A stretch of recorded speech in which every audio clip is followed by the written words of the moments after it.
Et si pour savoir d'où vient l'eau du robinet, il suffisait de suivre la goutte? Bonjour, je m'appelle Lola. Venez avec moi, je vais vous servir de guide. Mon histoire commence dans les nuages. Ils stockent des milliards de gouttes qui s'y sont évaporées. Mais il n'y a pas de place pour tout le monde. Ça craque, il pleut. C'est d'ailleurs comme ça que j'ai choisi de m'infiltrer sous terre. J'aurais pu m'évaporer et disparaître ou choisir de ruisseler dans la rivière. Mais moi, je préfère l'aventure.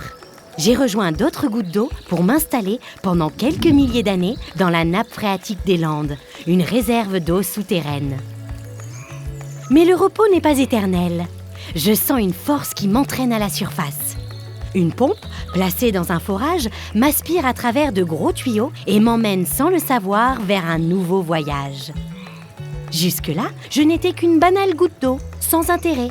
Mais bientôt, je deviendrai une ressource utile et indispensable à la survie et au bien-être de l'humanité. Je me transformerai en eau potable. Mais attention, pas dans cet état. J'ai besoin de subir plusieurs traitements avant d'être distribuée. Alors direction l'usine de traitement. Pour être la plus belle, mes copines et moi n'avons pas peur de nous faire filtrer, désinfecter et tester. Je passe de bassin en bassin et de bâche en bâche. Ici, pas de secret, tout est informatisé. Les agents du SIDEC m'observent, me chouchoutent et veillent sur moi 24 heures sur 24. Grâce au traitement, je suis devenue une magnifique goutte d'eau potable. L'eau du robinet est l'un des aliments les plus contrôlés en France. C'est pour ça que je me fais régulièrement examiner en fonction de dangers identifiés par les agents du SIDEC. Au programme, inspection minutieuse des installations, vérification des mesures et réalisation de nombreuses analyses. Pour être sûr de ma qualité, des prélèvements et des contrôles sont réalisés par l'Agence régionale de santé.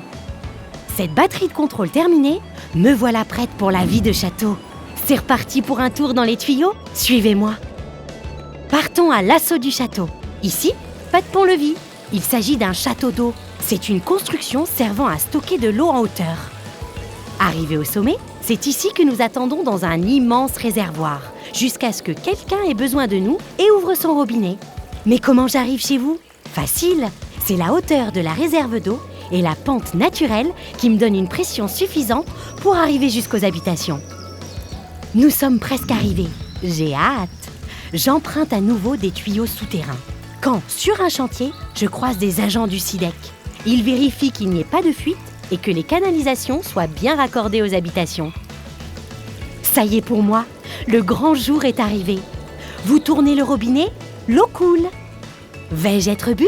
Vais-je vous servir à nettoyer vos mains, à faire la vaisselle, à faire tourner la machine à laver ou arroser votre jardin? Sans oublier de vous brosser les dents. Maintenant que vous savez d'où je viens, je vous laisse. Sûr que vous penserez à moi la prochaine fois que vous ouvrirez le robinet!